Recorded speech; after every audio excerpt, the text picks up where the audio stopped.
Bonjour à tous et bienvenue à voir ce point de l'actualité. Le mouvement de la résistance palestinienne Hamas a déclaré samedi dans un communiqué publié à l'occasion du 48e anniversaire de la Journée de la Terre qu'elle restera un symbole national éternel et une étape honorable dans l'histoire de la lutte du peuple palestinien contre l'occupation sioniste jusqu'à la libération complète de la Palestine et l'établissement d'un État pleinement souverain avec Al-Quds pour capitale. Il a par ailleurs ajouté que le 48e anniversaire de la Journée de la Terre coïncide cette année avec la bataille héroïque d'Al-Aqsa que notre peuple dans la bande de Gaza mène depuis 6 mois. Le Hamas a souligné dans ce contexte, le déluge d'Al-Aqsa est une extension du parcours de notre peuple pour défendre la terre et les lieux saints jusqu'à ce que nos droits légitimes soient arrachés et nos aspirations à la libération et au retour soient réalisées. À cet effet, le mouvement a salué la bravoure,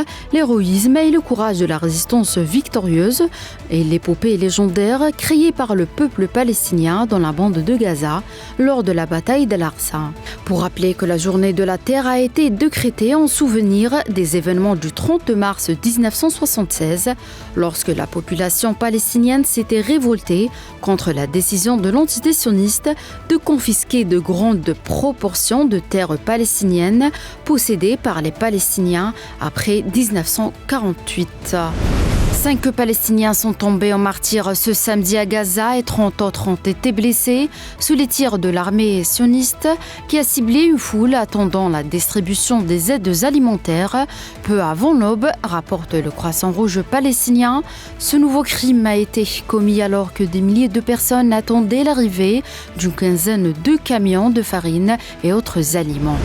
Le président turc Recep Tayyip Erdogan a réaffirmé hier que son pays poursuivrait ses actions tant que les Palestiniens n'auront pas retrouvé leur liberté et redoublerait l'effort afin d'accroître la pression sur l'entité sioniste qui mène un génocide barbare depuis près de 6 mois contre la bande de Gaza. Tant que les Palestiniens ne retrouveront pas leur liberté et un État indépendant avec Al-Quds pour capitale, nous n'arrêterons pas, à marteler le président Erdogan au cours d'un meeting électoral organisé vendredi à Istanbul en vue des élections municipales du 31 mars.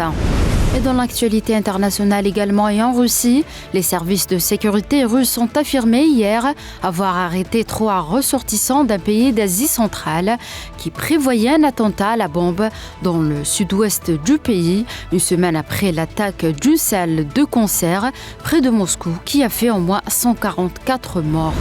Au Sénégal, Bassirou Diomaye Faye a largement remporté au premier tour la présidentielle du 24 mars avec 54,28% des voix, selon les résultats définitifs proclamés vendredi par le Conseil constitutionnel. Faye prêtera serment mardi en fin de matinée dans la ville nouvelle de Diamniadio, a indiqué la présidence. La passation de pouvoir avec son prédécesseur Macky Sall est ensuite prévue au palais présidentiel à Dakar. Et enfin, au Togo, le président togolais Faure Gnassingbé a demandé aux députés togolais vendredi soir de procéder à une relecture de la nouvelle loi constitutionnelle votée par le Parlement dans la nuit du 25 mars dernier, a indiqué un communiqué de la présidence lu à la télévision nationale togolaise par Yawa Kouigan, ministre de la Communication et des Médias. C'est la fin de ce point de l'actualité. Merci de l'avoir suivi.